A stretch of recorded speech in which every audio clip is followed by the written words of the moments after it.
pimpinan Partai Demokratnya Zionis. Dia bilang, ini nggak pantas negara menjadikan membunuh bayi sebagai hiburan, membunuh anak-anak sebagai hiburan, terus kemudian berperang dengan sipil. Jadi memang sedari awal Israel itu adalah sebuah proyek untuk menjalankan skema kolonialisme. Kezolimannya terjadi telanjang live, genosida live. Belum pernah ada sejarahnya di dunia genosida live. Pura-pura tidak tahu, pura-pura netral, diam di dalam situasi ini, genosida ini sama saja dengan terlibat.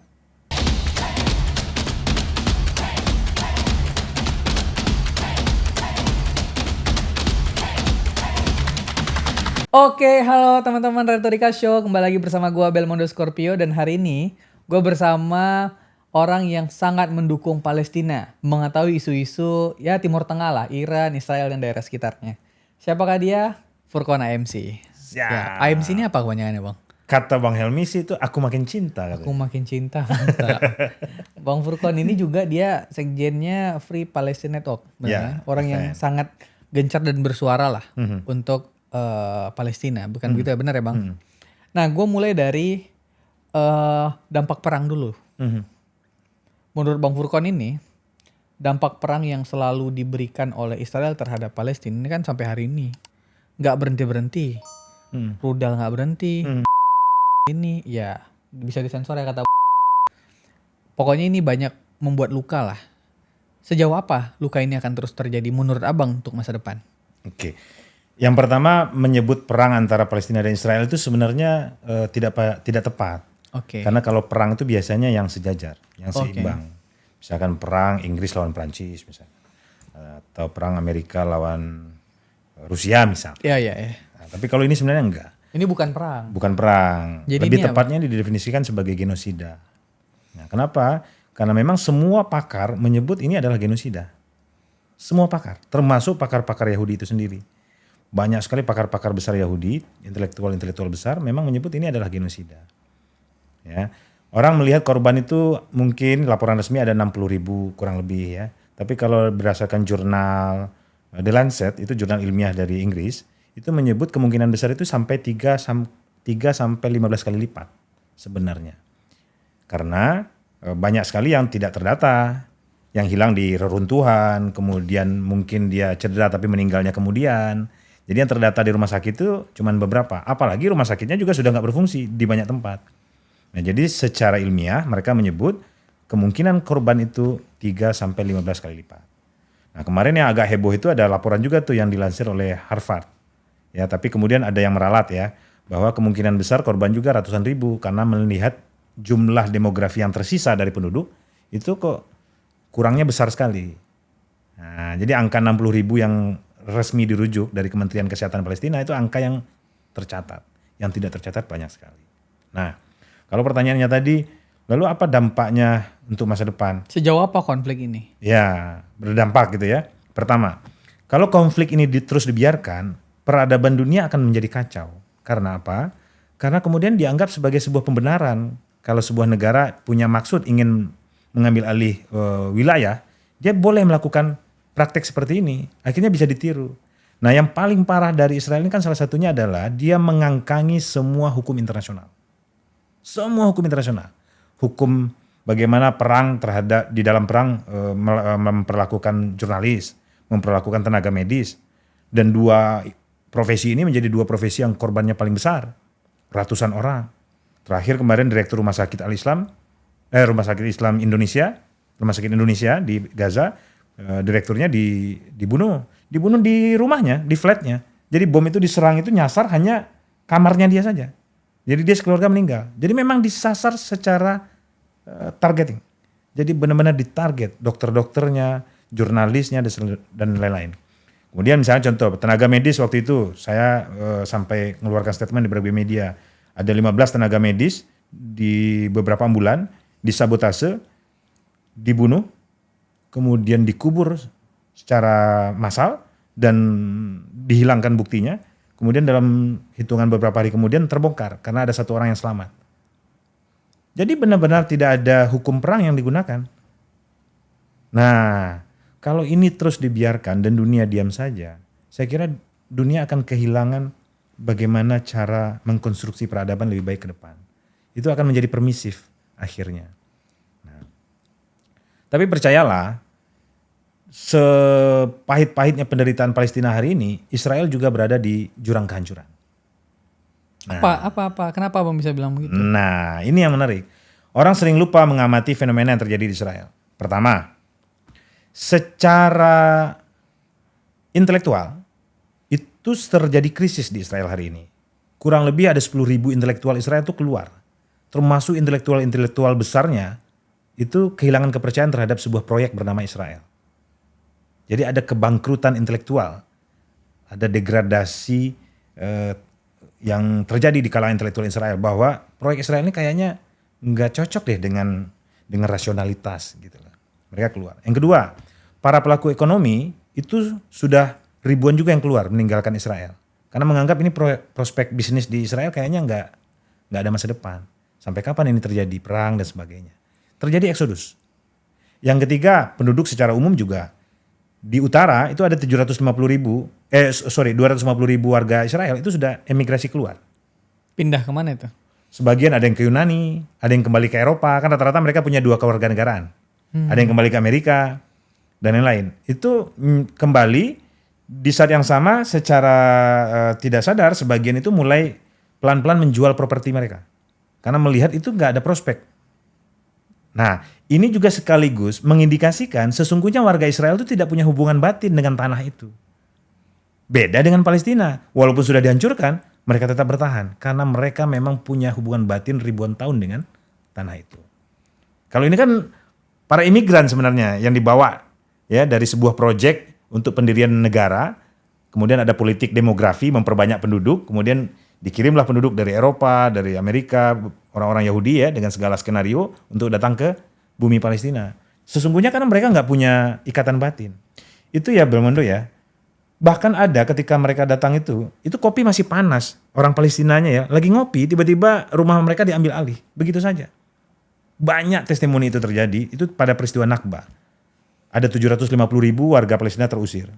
Rumahnya maksudnya diambil alih? Diambil alih begitu saja. Sama Penduduk Israel. Begitu modusnya sampai hari ini. Nah, di antara yang mengambil alih itu, di antara warga Israel itu ada yang kemudian menolak.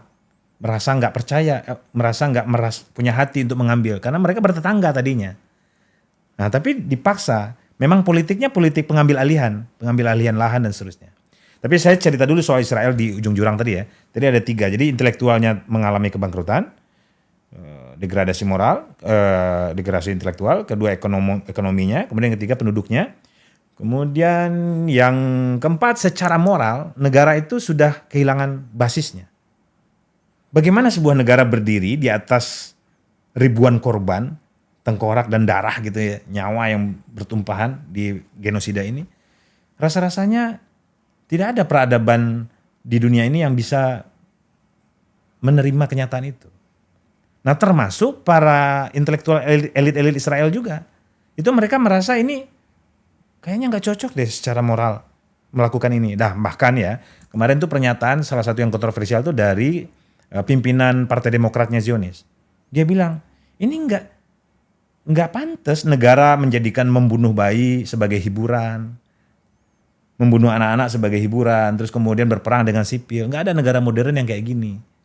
Nah, jadi mereka menyadari ini jalan yang salah sebenarnya. Dan ini adalah akal-akalannya Netanyahu dan rezim. Iya, Netanyahu dan faksi kanan ya yang menguasai pemerintahan hari ini.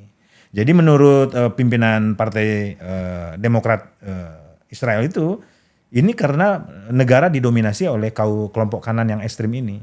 Yang sama sekali tidak ada hubungannya dengan Yudaisme menurutnya. Jadi kalimat itu keluar justru dari mereka sendiri, bukan dari yang di luar ya, bukan yang non-Yahudi. Jadi kritik besar itu datang dari jantung Israel itu sendiri. Nah, kemudian yang kelima, Israel selalu memitoskan dirinya, memframing di dunia, dia adalah kekuatan militer terbesar di dunia, salah satunya, terutama di kawasan, sebagai kekuatan superpower di kawasan. Dan ini terbantahkan. Mengelawan ormas saja, dia nggak bisa kalahkan. Hamas itu kan cuma ormas. Nah, dia nggak bisa kalahkan. Apalagi dia mau ngalahin Iran, itu jauh tuh. Skalanya jauh sekali. Lawan Hamasnya dia nggak bisa kalahkan. Tidak satu pun tujuan perangnya tercapai. Nah kalau Henry Kissinger itu kan mengukur pencapaian perang itu dari tujuan strategis dari sebuah perang dan juga tujuan dari kepentingan nasional dari negara yang berperang. Tujuan strategisnya nggak tercapai, kepentingan nasionalnya juga nggak tercapai. Yang keenam, Israel hari ini menjadi entitas paling terisolasi di dunia. Di panggung politik semua terisolasi. Lihat pertemuan-pertemuan PBB, kalau ada Netanyahu diundang, itu semua meninggalkan, walk out. Ya, tidak hanya di forum resmi, di kafe-kafe, di Thailand, di Jepang, di beberapa negara Asia, datang warga Israel, wisata, diusir. Jadi di kalangan sipil mereka terisolasi, di kalangan government juga dalam pergaulan internasional mereka terisolasi. Dan ini tidak pernah terjadi sebelumnya. Nah jadi secara ekonomi, intelektual, moral, militer, politik mereka mengalami kebangkrutan.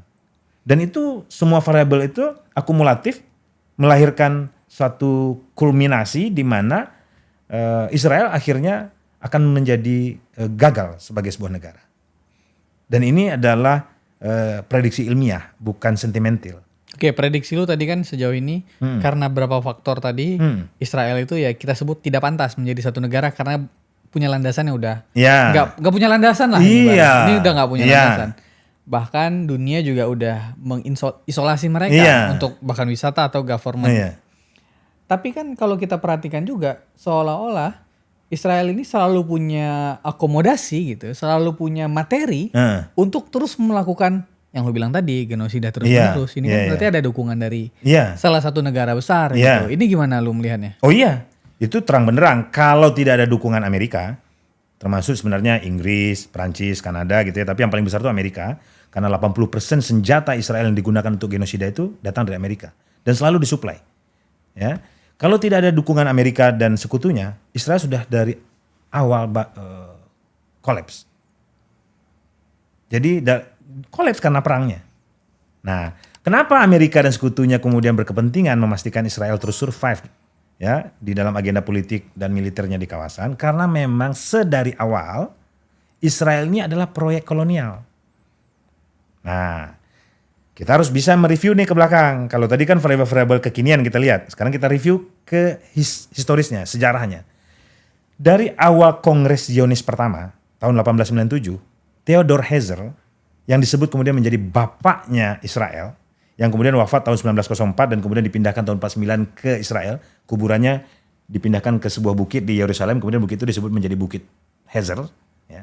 Di Kongres Zionis pertama, dia menyebut tujuan pendirian Israel itu adalah satu sebagai benteng kolonialisme Eropa di Timur Tengah atau Asia Barat. Sebagai benteng terdepan untuk menghadapi masyarakat yang barbar, kata dia. Jadi dia mendefinisikan masyarakat Palestina itu seolah-olah masyarakat yang barbar. Persis seperti Belanda. Israel Yahudi? Ya, Yahudi tapi ateis. Nah, ini lucu, ateis tapi kemudian menggunakan doktrin agama sebagai klaim untuk mengambil alih wilayah tersebut. Ini banyak sekali anomali nih sebenarnya nih. Nah, jadi Herzl bilang sebuah negara Yahudi akan didirikan sebagai benteng peradaban di Asia Barat untuk benteng kolonialisme Eropa menghadapi masyarakat barbar di Asia Barat, Timur Tengah yang disebut Palestina itu. Jadi caranya persis seperti Belanda menganggap bangsa Indonesia, anjing dan ilander dilarang masuk ke taman ini. Kan seolah-olah kemudian warga Nusantara dianggap setara dengan anjing kan? Dan itu jahat sekali. Nah itu khas cara kolonial. Nah kemudian Herzl juga menyebut ada 3 motif dia bilang. Ya, dalam tulisan-tulisan dia pada kongres itu juga. Ada 3 motif pendirian negara Israel. Pertama motifnya adalah imperialisme itu sendiri. Kolonialisme dan imperialisme. Kedua, motif untuk menyelesaikan situasi antisemitisme yang terjadi di Eropa. Karena memang masyarakat Eropa dilanda sentimen antisemit waktu itu. Ya artinya dalam hal ini anti Yahudi ya. Dan itu dianggap solusi penyelesaiannya ini harus dikeluarkan. Berarti kalau dikeluarkan harus ada tempat penampungan. Maka dipilihlah Palestina. Sebenarnya ada beberapa opsi tadinya. Ada di kalau nggak salah di Amerika Latin, di Argentina, kemudian Uganda. Tapi kemudian akhirnya mungkin mereka melihat Palestina lebih bisa diklaim menggunakan menunggangi klaim-klaim agama. Nah, jadi motifnya satu, motif imperialisme, kedua motif penyelesaian antisemitisme, dan yang ketiga, kata Herzl, motifnya adalah untuk menghadang laju gerakan revolusioner di Asia Barat yang tumbuh saat itu. Ya, jadi pada saat pasca Perang Dunia Pertama itu kan terjadi kebangkitan nasionalisme, pasca kolonialisme di mana-mana. Nationalist state. Iya, muncul lahir semangat untuk melahirkan kemerdekaan bangsa-bangsa kan. Nah, laju kemerdekaan ini yang dihadang, laju gerakan revolusioner yang tumbuh di Asia Barat atau Timur Tengah ini yang coba dihadang oleh Inggris. Nah, salah satu menghadangnya itu ditaruh pancangnya bernama Israel. Nah, yang ketiga, kata Theodor Herzl, pendirian Israel itu adalah dalam rangka untuk menopang kerajaan Inggris dengan cara menggalang dukungan dari kurang lebih 10 juta warga Yahudi saat itu. Sehingga kemudian kolonialisme Inggris bisa lebih kuat. Ini khas gaya Inggris. Nah, kemudian organisasi yang dia gunakan juga sama. Di dalam kongres itu ada the Jewish Colonial Trust, ya, ada the Colonial Commission. Jadi menggunakan kata-kata kolonial. Jadi memang sedari awal Israel itu adalah sebuah proyek untuk menjalankan skema kolonialisme. Nah, ini harus kita sadari. Maka melihat situasi di Palestina hari ini tidak bisa hanya dilihat semata-mata dengan sentimen agama, sentimen ras, atau sentimen yang tidak ilmiah lah intinya ya. Nah, kita harus lihat secara ilmiah bahwa ini adalah sebuah proyek kolonialisme. Nah, karena itu saya menyebut Israel itu sesungguhnya adalah benteng terakhir kolonialisme dan imperialisme.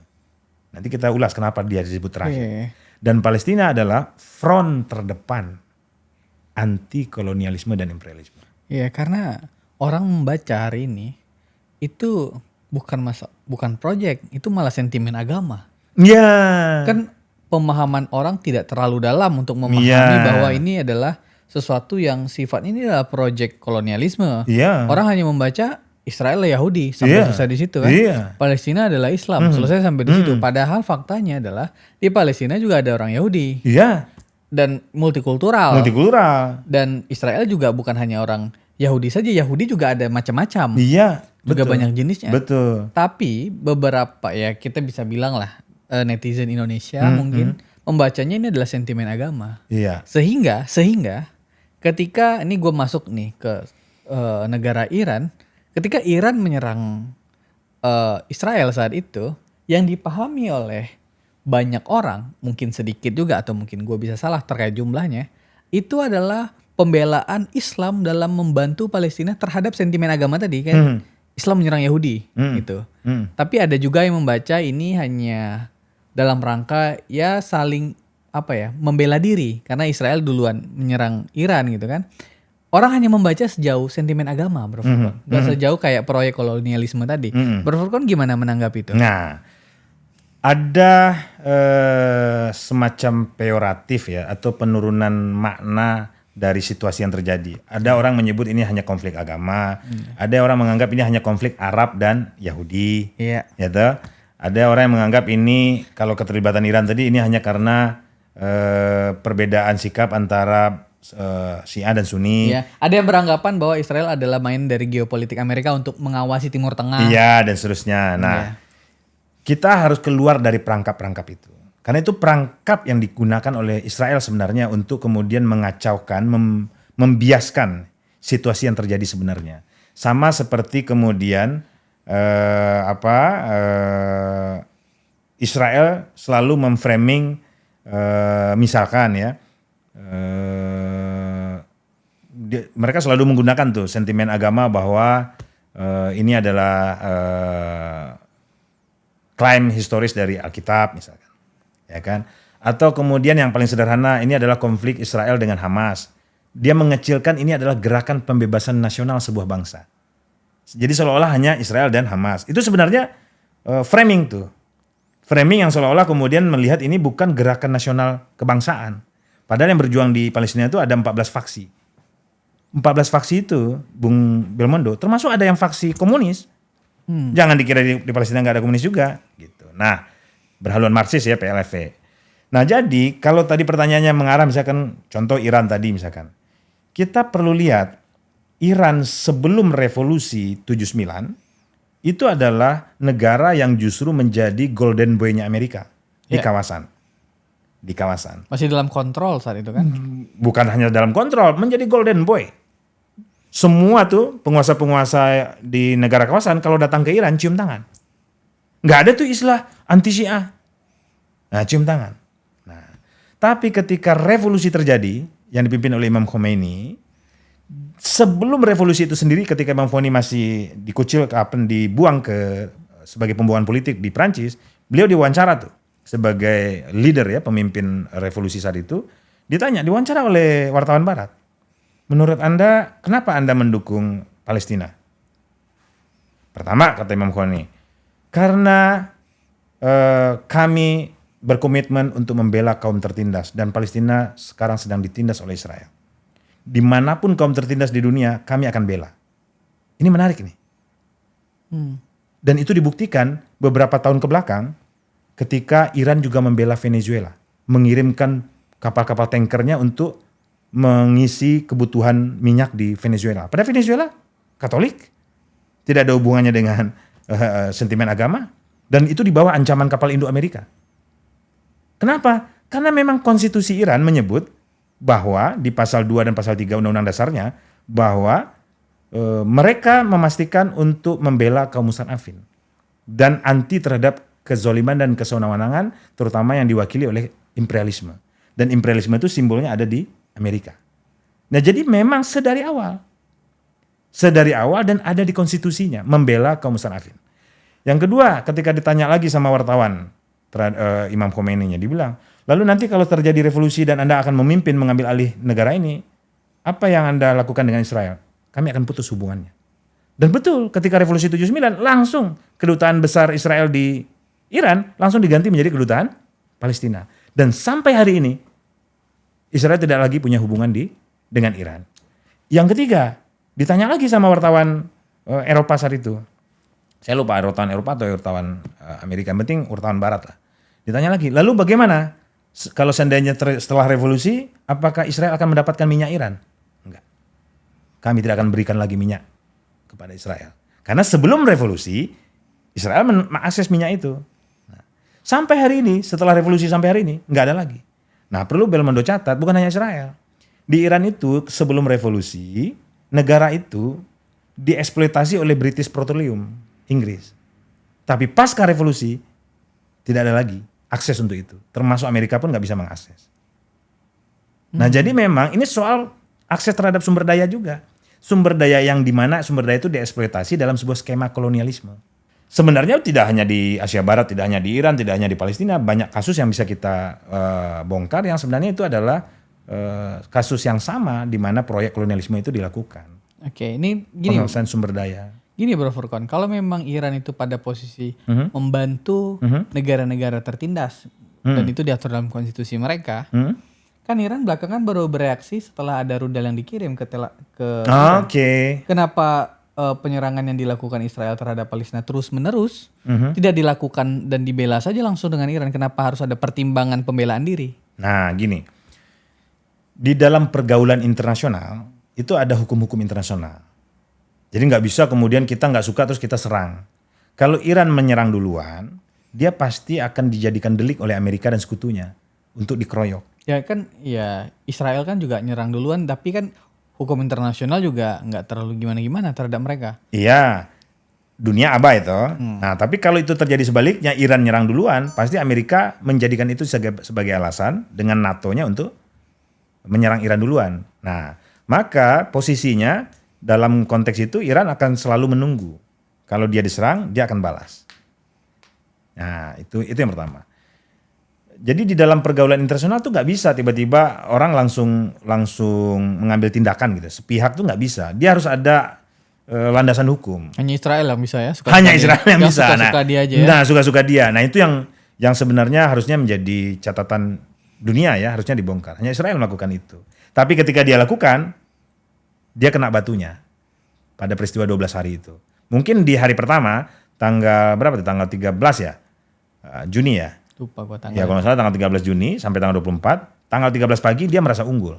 Ada 4 orang tuh pimpinan tentara Iran gugur kan. Komandan IRGC, komandan markas militer, komandan staf angkatan militernya, kemudian termasuk komandan dirgantaranya, dan kemudian beberapa ilmuwan. 13 pagi gugur, tapi 13 siang sampai malam sudah berganti lagi, ada pengganti baru, malam terjadi serangan balik. Yang kalau itu nggak dihentikan oleh Amerika tanggal 24, hancur tuh Israel. Kenapa? Serangan itu sudah bergelombang, itu sudah menjadi serangan yang belasan, gelombang belasan kali serangan rudal. Dan itu ya hasil data-data yang beredar itu hancur luar biasa. Cuman kan Israel menerapkan sensor besar kan, sehingga kemudian data itu nggak semudah yang di tempat lain keluarnya. Nah jadi ada hukum internasional yang mengatur di dalam konteks perang. Nggak bisa begitu saja tiba-tiba gitu ya. Nah Iran memainkan itu. Yang kedua, Iran ini kan sebagai negara Syiah, dia punya patron. Patronnya itu kan selalu Imam Ali. Rujukannya. Bukan berarti dia anti terhadap yang lain, tapi dia merasa keteladanan itu bisa diadop lebih banyak dari figur seperti Imam Ali. Imam Ali ketika dia berperang, Sayyidina Ali, ketika dia berperang, suatu ketika pas musuhnya sudah mau kalah, tinggal dibunuh. Ya toh? Kemudian sang musuhnya, ada 2 kejadian, ada yang satu musuhnya meludahi, dia jadi batalkan bunuh. Gak mau membunuh. Loh ditanya kenapa kok gak diteruskan? Karena saya tidak mau membunuh hanya karena amarah. Yang kedua, ada juga kejadian lawannya sudah mau kalah, tapi tersingkap auratnya, kemudian dia gak jadi bunuh.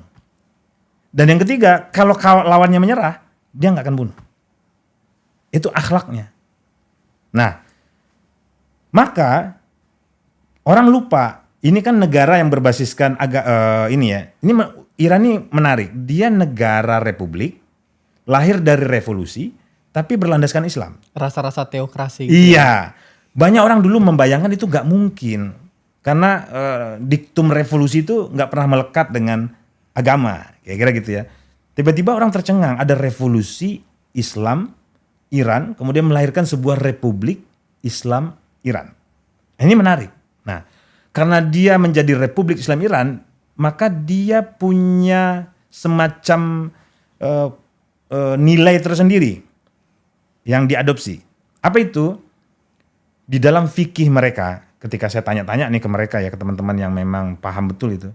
Di dalam fikih mereka, kalau orang sudah meminta gencatan senjata, itu haram hukumnya dilanjutkan perang. Karena orang sudah menyerah. Nah posisi Israel saat itu, tanggal 23 itu sudah meminta gencatan senjata ke Amerika. Dan melalui Amerika kemudian memaksakan gencatan senjata. Dengan cara melakukan drama dulu tuh. Maksudnya drama itu mereka nggak mau escape dari perang ini dengan muka yang malu gitu loh.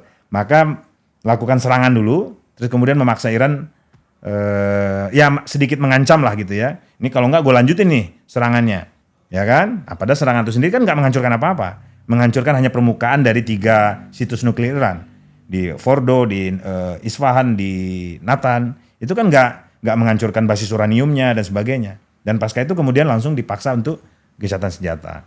Dan itu permintaan Israel. Nah jadi mereka punya fikih.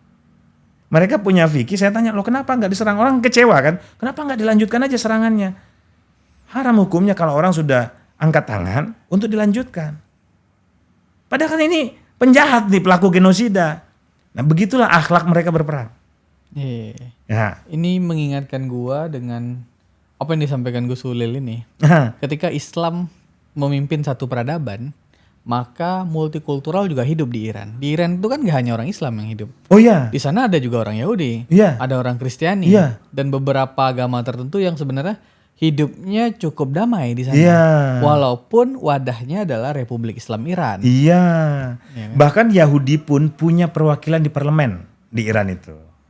Nah, itu yang orang lupa. Ada sebuah nilai-nilai yang memang mengakar di dalam sistem kenegaraannya.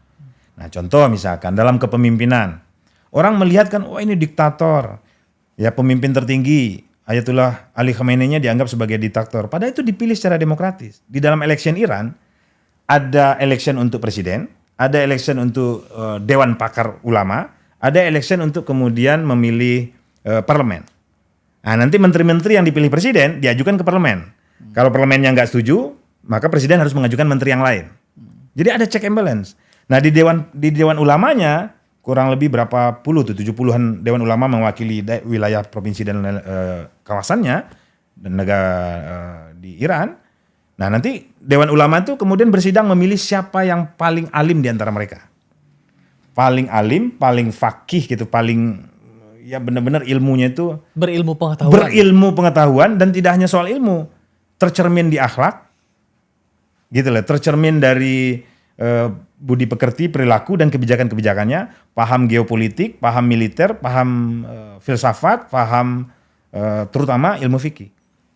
Dan itu dievaluasi sekali 8 tahun. Yang kalau melanggar saja misalkan, ngakunya ulama tapi kok kemudian ngakunya pemimpin tertinggi ulama tapi kemudian kok ada kecenderungan menumpuk harta misalkan, itu pasti akan dievaluasi. Atau kemudian tidak menunjukkan akhlak yang santun terhadap anak yatim dan fakir miskin misalkan, itu akan dievaluasi pasti. Bayangkan. Nah orang lupa Bro Belmondo, ini sebenarnya kan seperti negara yang diimpikan oleh Plato dan Aristoteles dari dulu, yaitu sebuah negara yang dipimpin oleh seorang yang arif. Bukan dipimpin oleh seorang politisi, tapi dipimpin oleh seorang yang arif dan bijaksana. Nah sosok arif dan bijaksana itu bagi mereka bukan semata-mata jargon, bukan semata-mata teori, tapi melembaga di dalam sistem politik.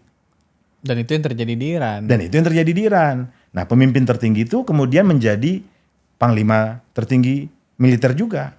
Nah kemarin itu yang menarik ya, saya sebut aja deh, media di Indonesia, Kompas, itu menarasikan, wah pemimpin tertinggi Iran sembunyi ketika serangan Israel.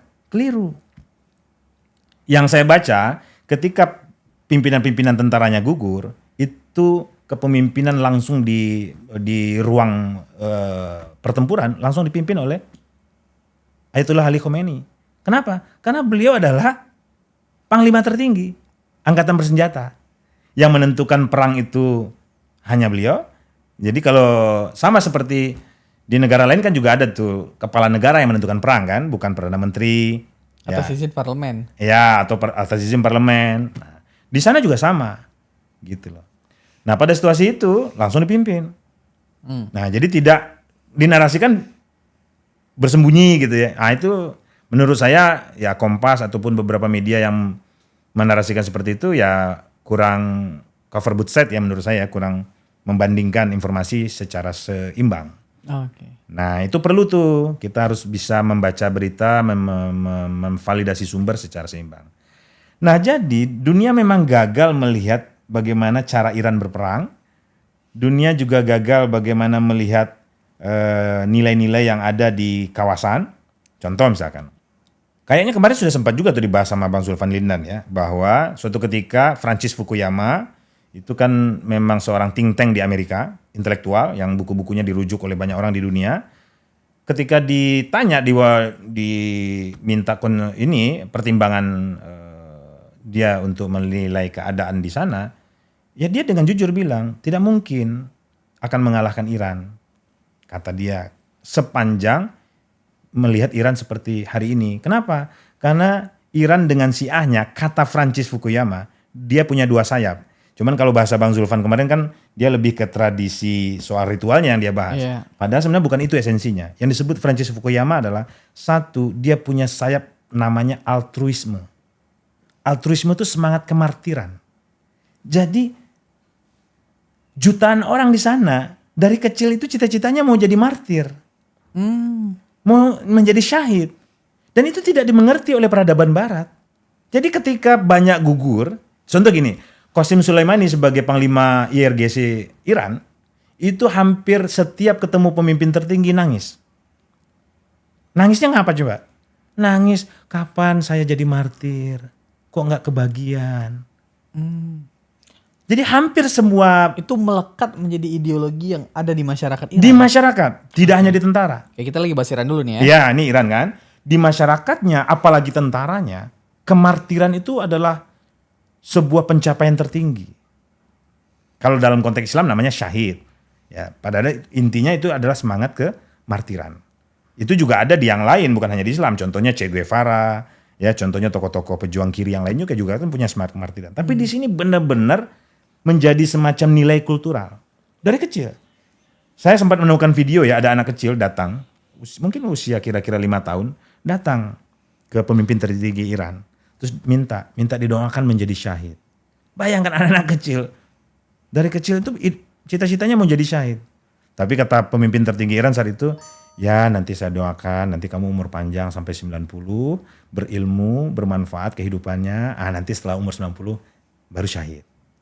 Nah jadi bukan kemudian sekonyong-konyong, ya udah syahid langsung, mudah-mudah, enggak, ada hukum kan. Pergi berperang itu tidak boleh anak-anak, ada hukum yang mereka pakai. Nah, jadi semangat altruisme itu tidak difahami oleh dunia barat. Yang kedua, ada sayap yang lain yang namanya sistem kepemimpinan.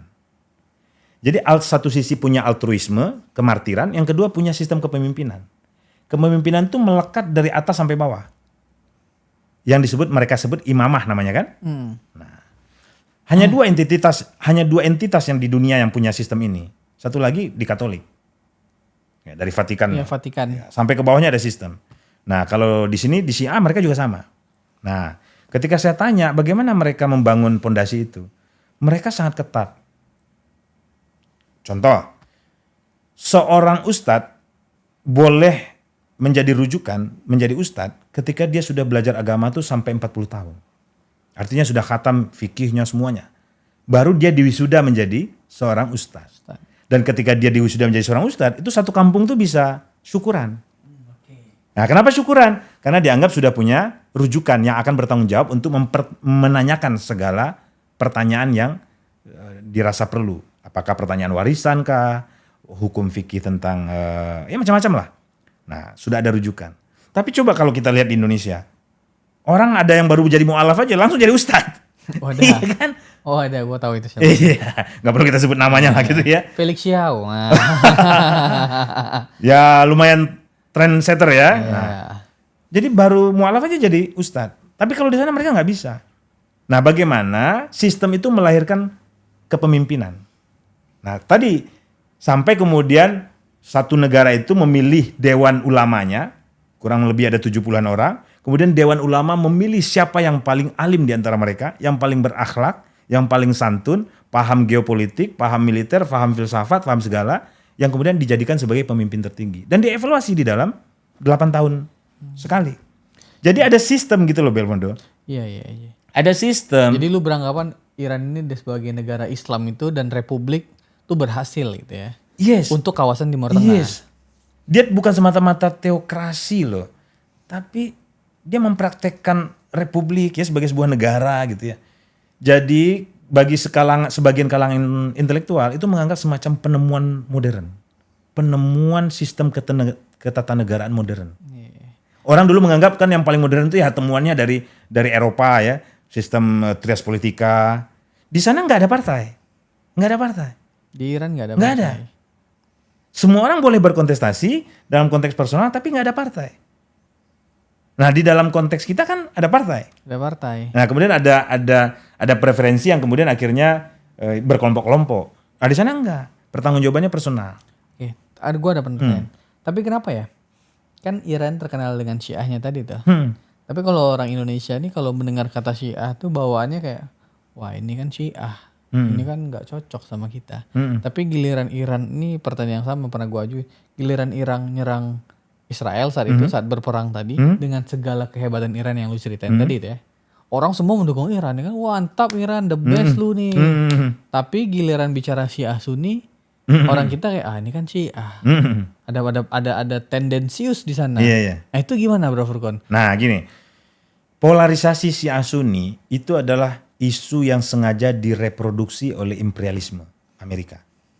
Persis seperti isu anti China. Itu juga direproduksi oleh Amerika. Persis seperti isu anti Korea Utara, juga direproduksi oleh Amerika. Persis seperti isu anti Iran, itu juga direproduksi oleh Amerika. Parameternya cuma satu. Semua entitas ya, yang menghalangi dominasi kolonialisme imperialisme, pasti akan difitnah, diframing. Nah, contoh Korea Utara. Ketika saya punya teman, dia adalah ketua masyarakat Korea Utara Indonesia dan nyaris setiap tahun bolak-balik ke Korea Utara dan makan malam bersama keluarga Kim, dia tidak menemukan sosok Kim pemimpin Korea Utara yang dianggap diktator yang bisa membunuh orang seperti gambaran Amerika. Itu nggak ada. Justru dia menemukan sosok yang humanis. Coba bayangkan. Saya sengaja tuh mengundang mereka yang bolak-balik ke Korea Utara. Saya pengen tahu karena negara ini selalu difitnah sebagai negara yang pokoknya jelek lah menurut sudut pandang Amerika. Sama seperti Iran juga menjadi negara yang selalu jelek menurut sudut pandang Amerika. Sama seperti China juga menjadi negara yang selalu jelek menurut sudut pandang Amerika. Padahal Belmondo, kayak China tidak pernah melakukan ekspansi pengambil alihan wilayah, penjajahan seperti Amerika. Amerika pasca Perang Dunia Kedua sudah membunuh 20 juta orang di 37 negara korban. 20 juta Belmondo. Sekarang perang di Palestina sudah ratusan ribu. Ini 20 juta yang dia bunuh. Di 37 negara. Untuk menjaga, melanggengkan proyek imperialisme mereka. Salah satunya di Indonesia. Yaitu pada peristiwa 65. 3 juta orang. Pengakuan Sarwo Edi Wibowo, Panglima RPKAD saat itu, yang dibantai tahun 65 tanpa pengadilan, jumlahnya 3 juta orang. Dan itu diakui oleh Sarwo Edi Wibowo di MPR. Jadi lu menganggap ini adalah proyek besar imperialisme. Yes. Jadi kalau kita sedih dengan korban yang ada di Palestina, maka kita harus juga bersedih dengan 3 juta korban tahun 65 di Indonesia. Yang dimana ini adalah campur tangan Amerika begitu. Dan semua itu adalah politik dari imperialisme Amerika. Oke, kita kembali pada Palestina dan Israel lagi. Oke lah, ini akan menjadi sebuah gelutan panjang lah antara kedua negara ini. Yes. Tapi kan hal ini kita berharapnya nggak terjadi selamanya, kan buruk itu. Apalagi terus menerus dalam jangka waktu yang cukup panjang, karena selalu ada korban tiap harinya. Ada yang lu pernah cerita sama gue juga, ini juga penonton bisa melihat. Yang pertama itu solusinya adalah menjadikan two state yang pernah lu cerita. Oke. Menjadi two state kan, Israel jadi negara sendiri, Palestina menjadi negara sendiri. Cuma kalau dia menjadi masing-masing menjadi negara, ya ini kan akan gelut lagi. Karena ideologi Zionis itu memang yang kayak lu bilang, proyeknya imperialisme, bawaannya kolonialisme, bawaannya pengen menghajar terus. Iya kan? Tapi bagaimana kalau kita menjadikan dia one state? Yang dimana gaya-gaya genocide ini berubah menjadi pemilu. Yang dalam strateginya, orang-orang Israel dan Palestina ini berkelompok bukan karena perbedaan negara, tapi perbedaan ideologi. Jadi bisa aja kan orang liberal, orang komunisnya, orang sosialisnya ikut dalam pemilu sehingga jadi one state. Nah ini berikan gua pandangan. Apa pertimbangan two state baik buruknya? Apa pertimbangan one state baik buruknya?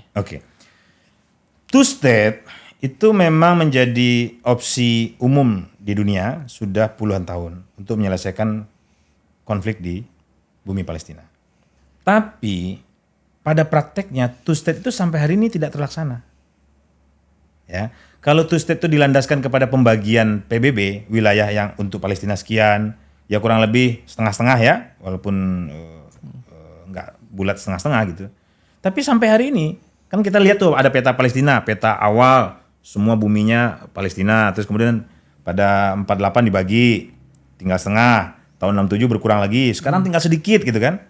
Kalau betul dua negara itu menjadi solusi, harusnya sudah dulu dong Palestina merdeka. Jadi sebenarnya siapa yang tidak menginginkan? Yang kedua, bahkan ketika PLO dipaksa untuk mengakui, ya, untuk bersepakat berdamai, ya, diajak berunding pada perjanjian Oslo dan lain-lain, sampai hari ini tidak terwujud. Palestinanya merdeka. Sampai hari ini. Jadi kalau betul agenda two state itu adalah agenda yang fair, agenda yang realistis, dia pasti sudah jauh-jauh hari terwujud. Lalu kenapa sampai hari ini jangankan untuk kemerdekaan Palestina? Kemarin aja Benjamin Netanyahu mengancam semua negara Eropa yang mulai mencoba-coba mengakui kemerdekaan Palestina. Ya, termasuk Smotrich dan Ben Gvir itu mengancam. Apa ancamannya? Coba-coba mengakui kemerdekaan Palestina, kami akan ambil alih semakin dalam kawasan tepi barat dan lain-lain. Sekarang Palestina tuh tinggal kecil, Gaza tuh cuman kecil di ujung. Tepi barat itu pun udah kayak kanker digerogoti, makin lama makin kecil. Nah, ini yang kemudian sama Mearsheimer. Itu Mearsheimer tuh tokoh besar politik internasional ya, yang kemarin sempat diundang sama Pak Prabowo membriefing kabinet Merah Putih.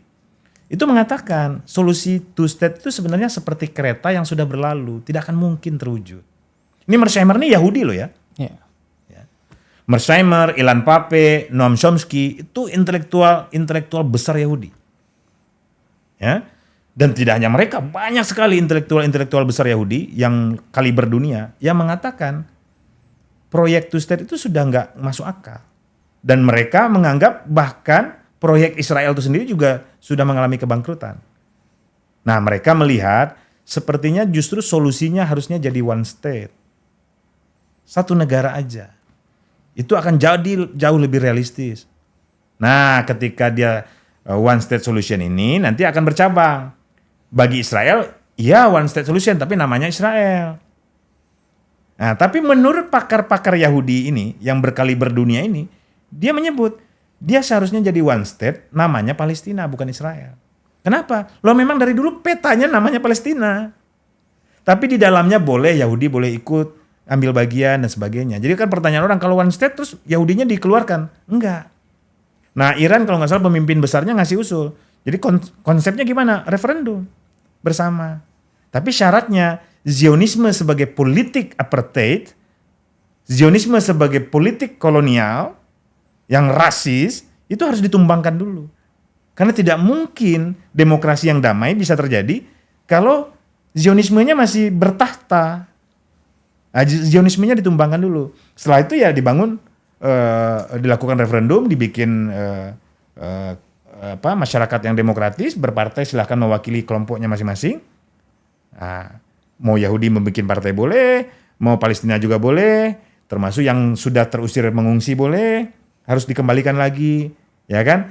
Warga, yang penting nanti kan kalau tanahnya sudah diambil alih, ya ganti rugi tanahnya. Kalau misalkan mau diganti kalau ini dalam konteks mau berdamai ya, ganti rugi tanahnya yang sudah diambil alih, kan bisa ditelusuri itu. Ya, akan ada BPN-nya lah kira-kira gitu ya, ada BPN-nya di sana. Nah, kalau enggak ya kembalikan tanahnya. Karena tidak mungkin kedamaian terjadi berdiri di atas perampasan lahan dan aset dan berdiri di atas ketidakadilan ras. Ya, Bro Furqon. Tadi Bro Furqon bilang, kalau memang itu two state, harusnya dari lama ya udah two state, tapi kan hari ini nggak kesampaian. Two state itu. Oke, solusi terbaik yang kayak Bro Furqon ceritain ya one state.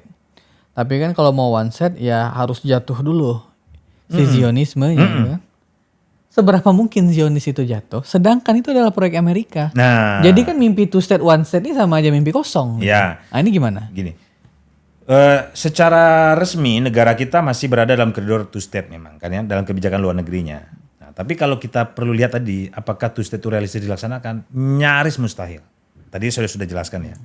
Nah, tapi apakah mungkin juga one state itu terjadi sementara dia tetap di backing oleh Amerika?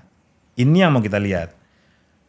Di dalam tegangan, kontradiksi antara penjajah dan yang dijajah, ada dua kondisi yang terjadi. Selain kontradiksi antara penjajah dan dijajah, di internal penjajah juga terjadi kontradiksi. Itu yang tadi saya bilang. Di internal penjajah terjadi kontradiksi. Oh, internalnya bisa chaos juga ya? Chaos. Sekarang itu kohesivitas sosialnya mulai kacau. Terjadi pembelahan luar biasa. Terutama ketika Yahudi ortodoksnya dipaksa wajib militer. Mereka nggak mau tuh. Oke. Tadi juga sebagian kali intelektualnya kan tadi saya sudah ulas ya. Bagaimana Israel itu sebenarnya di ujung jurang kehancuran. Jadi sebenarnya terjadi kontradiksi internal juga. Nah, kontradiksi internal ditambah kontradiksi antara penjajah dan dijajah ini menciptakan situasi objektif yang mengarah kepada kulminasi. Situasi puncak. Situasi puncak tuh kayak puncak awan hitam itu sebentar lagi akan turun hujan. Atau puncak terjadi kontraksi ketika ada ibu hamil, itu sebentar lagi akan melahirkan. Jadi ini memang detik-detik akan lahirnya sebuah kemerdekaan. Dan itu khas dinamika sebuah bangsa yang lahir dari kolonialisme. Selalu begitu. Nah sekarang gini pertanyaannya Belmondo. Kalau kita compare dengan Indonesia misalkan, apakah mungkin Indonesia mau dengan Belanda berunding ya udah jadi two state aja? Nah ini menarik. Ketika Indonesia merdeka proklamasi 17 Agustus 45, kemudian Belanda datang membonceng sekutu, kemudian diajak berunding. Terjadilah perjanjian Renville, terjadilah perjanjian Linggarjati, terjadilah perjanjian Rumroyen, terjadilah perjanjian KMB. Apa yang terjadi? Dari perjanjian itu Indonesia mengecil. Jadi kalau kita bandingkan peta Palestina dari awal sampai sekarang mengecil, itu persis ketika 45 Indonesia dari Sabang sampai Merauke, tiba-tiba perjanjian Renville mengecil menjadi Sumatera dan Jawa, kemudian perjanjian lagi Linggarjati dan seterusnya. Saya lupa tuh Renville dulu atau Linggarjati dulu ya. Pokoknya Renville, Linggarjati, Rumroyen sampai KMB. Dari perjanjian itu kemudian Indonesia dipaksa menjadi negara boneka. Ada 6 negara, ada negara Indonesia Timur, Sumatera Timur, negara Madura, negara Pasundan Timur, ada negara Republik Indonesia, dan semua kurang lebih ada 6 ya, satu lagi apa, dan semua diikat menjadi satu negara namanya RIS, Republik Indonesia Serikat. Dan wilayah yang bentuknya federal ya. Iya, dan wilayahnya mengecil, yang Jawa tinggal setengahnya saja yang Republik Indonesia, makanya pasukan Siliwangi dari Jawa Barat terpaksa harus hijrah ke Jawa Tengah. Mengecil, persis seperti peta Palestina, mengecil. Diajak berunding-berunding, mengecil, diajak berunding, dijadikan negara boneka. Kebayang nggak kalau negara boneka ini tetap sampai hari ini? Nggak ada Indonesia. Persis seperti Timur Tengah dibagi-bagi oleh Perancis dan Inggris. Yang satu dibagi ke keluarga, ke klan namanya Bani Saud. Itu kan klan, Bani, suku. Ini kan menarik ya, ada negara namanya, negara berbasiskan suku namanya Yahudi. Nah, di Timur Tengah juga ada negara berbasiskan suku namanya suku Saud. Gitu. Ini kok bisa sama ya gitu. Yeah. Itu aneh tuh. Sebenarnya nggak aneh bagi pembaca yang ilmiah, itu nggak aneh. Itu memang produksi hasil produksi kolonialisme. Jadi Timur Tengah kan dibagi-bagi. Yang satu jadi dibagi untuk klan Saud, yang satu dibagi jadi Uni Emirat Arab ya, ada Abu Dhabi bapaknya Dhabi kan. Kemudian ada yang di Jordan, ada Kuwait dan lain-lain. Dibagi-bagi itu sebagai suku. Persis seperti Belanda membagi-bagi Indonesia. Satu Indonesia Timur, satu negara Pasundan, satu negara Sumatera Timur. Nah yang membedakan apa? Yang membedakan elit Indonesia tahun 50 melalui Muhammad Nasir melakukan integrasi kembali. Namanya mosi integral. Sadar kembali, menyatu kembali. Kebayang nggak kalau nggak menyatu kembali?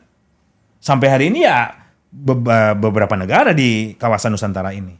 Nah, karena dia menyatu kembali, akhirnya menjadi NKRI. Awalnya RI, berpecah belah menjadi negara boneka, dan termasuk dipayungin menjadi RIS, kemudian kembali lagi menjadi NKRI. Jadi NKRI itu beda tuh sebenarnya dengan RI itu, secara diksi, walaupun secara substansi sama. Apa yang kita bisa pelajari dari sejarah Indonesia ini? Ada kesadaran elit yang lebih maju untuk komit dengan persatuan. Indonesia ini keajaiban dunia, Belmondo. Tidak ada negara seperti Indonesia ribuan suku bersatu. Eropa, Timur Tengah semua berpecah belah. Eropa baru belajar bersatu sekarang, Uni Eropa. Itu pun Inggris sudah keluar Brexit. Tapi Indonesia bersatu. Keajaiban dunia, pencapaian peradaban.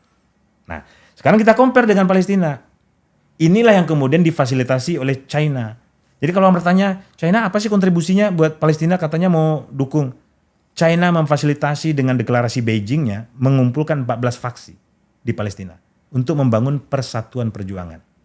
Jadi syarat lahirnya sebuah negara bangsa merdeka, itu elitnya harus bersatu. Kalau dia nggak bersatu, terus dipecah belah, dia nggak bisa lahir menjadi sebuah negara. Maka tugas pokok namanya.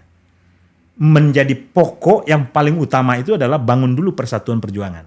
Nah itu yang difasilitasi oleh China melalui deklarasi Beijing. 14 faksi di Palestina ngumpul di Beijing kemudian bersepakat dalam satu agenda persatuan perjuangan menghadapi Israel.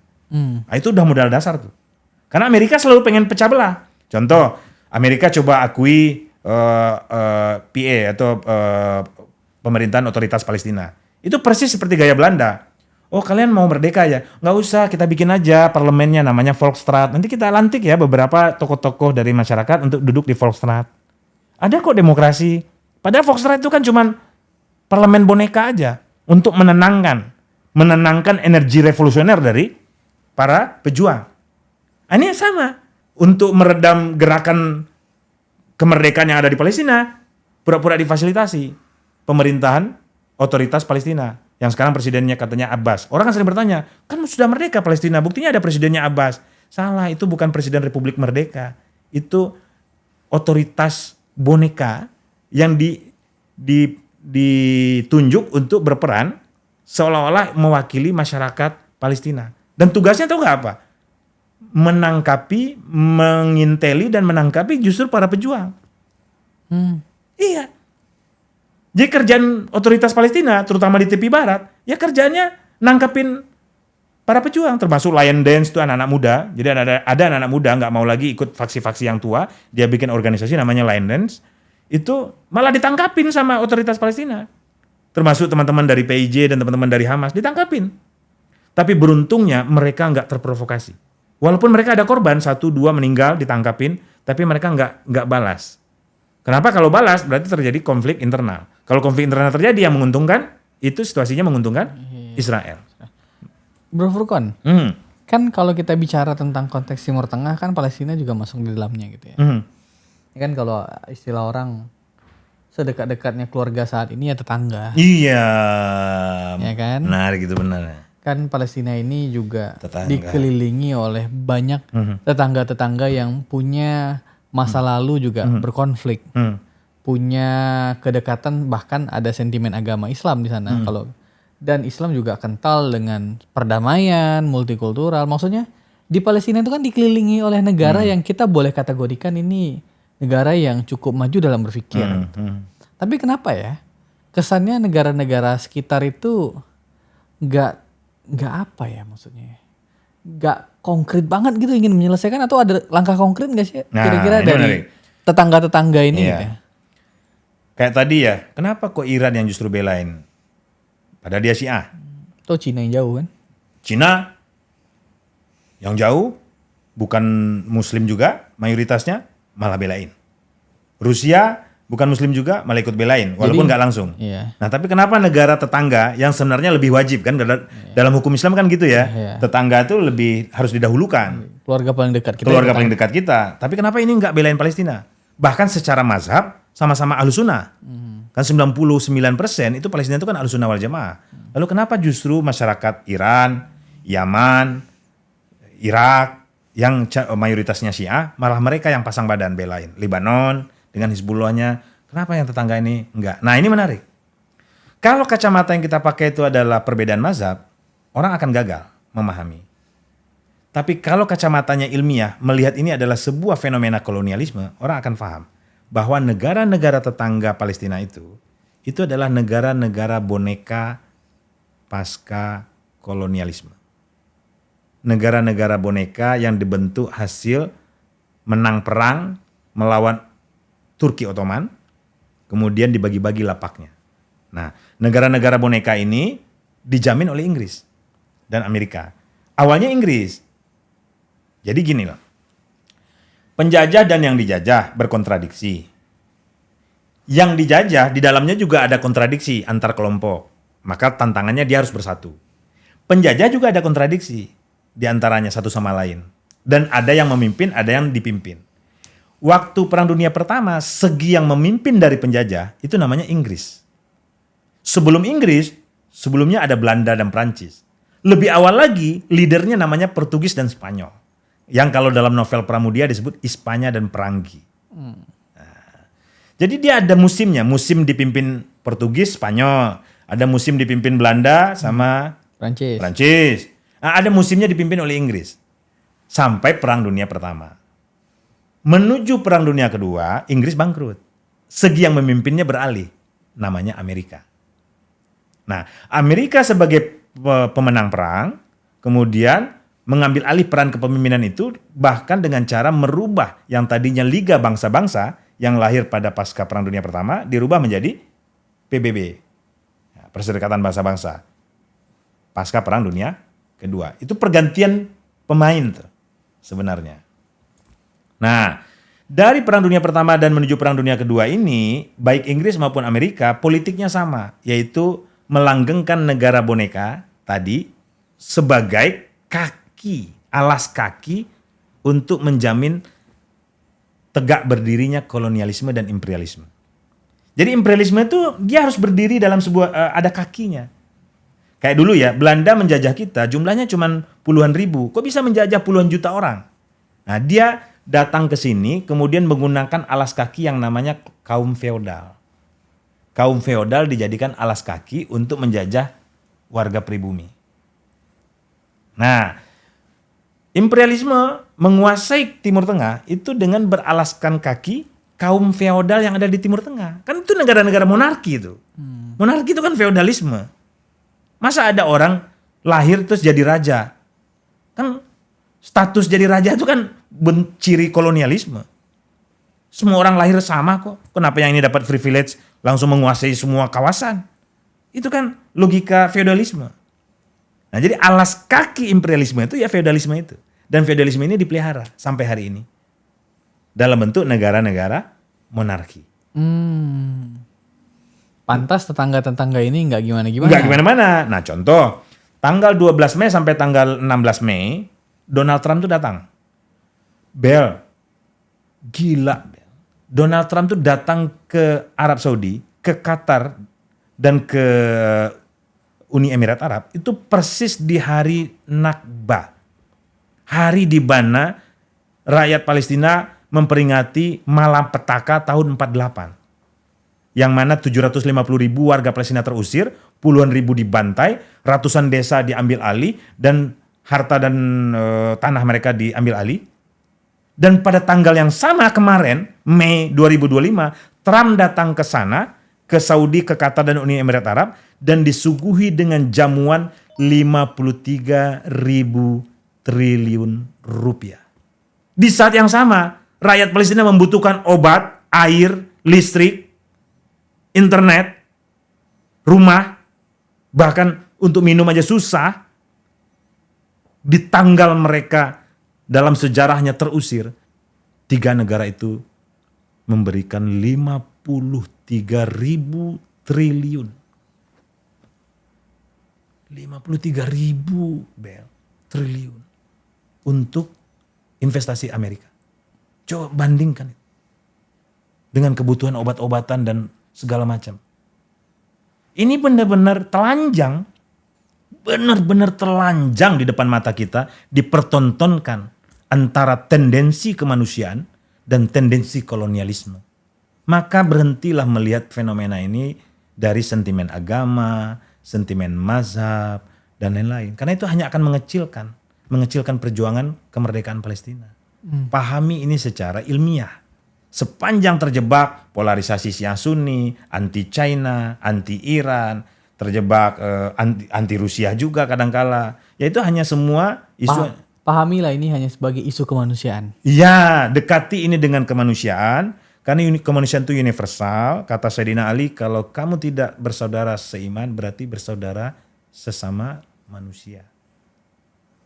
Di Palestina ada Islamnya, ada Kristennya, ada Yahudinya. Bel, saya bisa tunjukkan kalau nanti ada waktu. Ada ribuan Yahudi yang membela Palestina. Di Amerika rata-rata salah satu faksi terbesar yang membela Palestina itu adalah anak-anak muda Yahudi. Dan anak-anak muda Nasrani. Jadi mayoritas yang membela Palestina di Amerika dan Eropa itu adalah Nasrani dan Yahudi. Maka saya menyerukan sebenarnya Islam, Nasrani, Kristen, dan Yahudi harus bersatu melawan Zionisme. Perpecahan dari antara agama-agama ini justru yang dimainkan selalu oleh Zionisme. Di FN, Belmondo, kan FN yang saya pimpin, itu ada di... Sebelum kita masuk itu terakhir nih, coba lu sampaikan dulu. Apa yang pengen disampaikan untuk ajakan supaya teman-teman ini nggak terjebak sama mengecilkan nilai dan memahami bahwa Palestina itu soal kemanusiaan. Coba. Yes. Ini terakhir nih. Teman-teman, semua pemirsa podcast ini yang saya muliakan, hari ini tidak ada alasan untuk kita tidak bersikap. Justru kita akan kehilangan kemanusiaan kita ketika kita tidak bersikap. Bahkan ketika kita hanya diam, kita bisa didefinisikan terlibat di dalam genosida ini. Analoginya sederhana. Jika di depan kita nih Belmondo terjadi peristiwa pemerkosaan, terus kita pura-pura diam. Dengan alasan apapun, netral kah atau apapun. Mungkin nggak?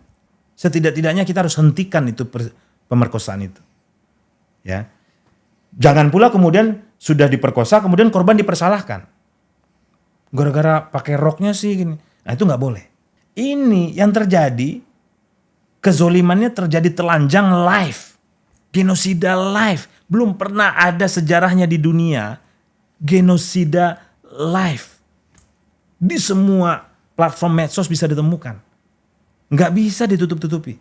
Walaupun ya perusahaan-perusahaan yang berafiliasi dengan Israel ini berusaha menyensor, tapi kebenaran itu kan selalu merembes, menemukan jalannya.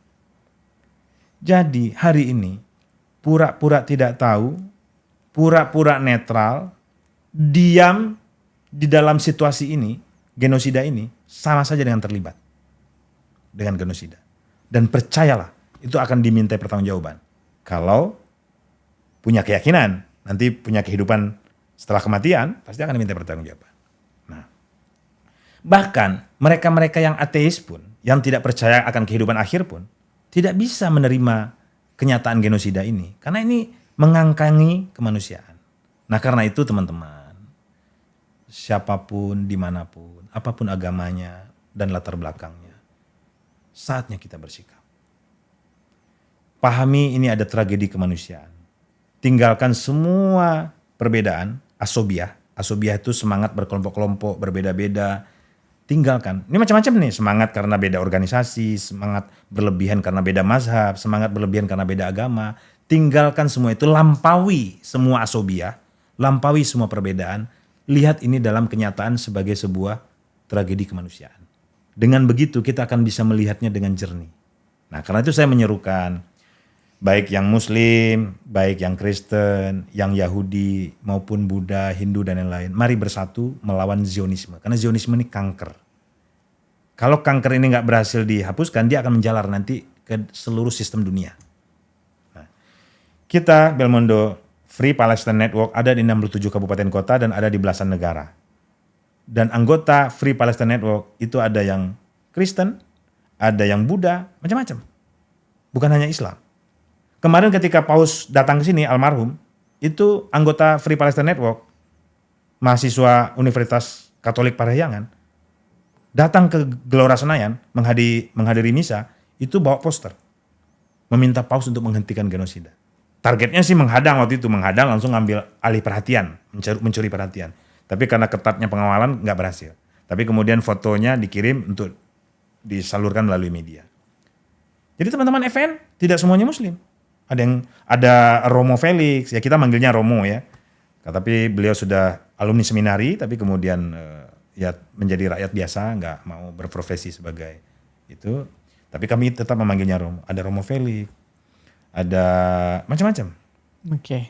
Nah jadi ini adalah suara terdalam kemanusiaan kita. Ini bukan urusan agama. Ini bukan urusan Arab, ya ini bukan urusan Islam, tapi ini urusan kita sebagai manusia. Oke, terima kasih banyak Bro Furqon AMC atas pencerahan terkait isu Palestina. Siap Bro Belmondo. Soalnya kan banyak yang memang dapat info sana, info sini jadi bingung gitu ya. Tapi pas Bro Furqon menjelaskan ya, mudah-mudahan mencerahkan banyak penonton dan mulai ada gerakan walaupun sedikit. Yoi. Selangkah lebih baik daripada diam. Yes. Ya, oke. Sekali lagi terima kasih banyak Bro Furqon. Terima kasih. Terima kasih banyak teman-teman Retorika Show ya. Mudah-mudahan lancar terus dan sampai jumpa pada episode selanjutnya.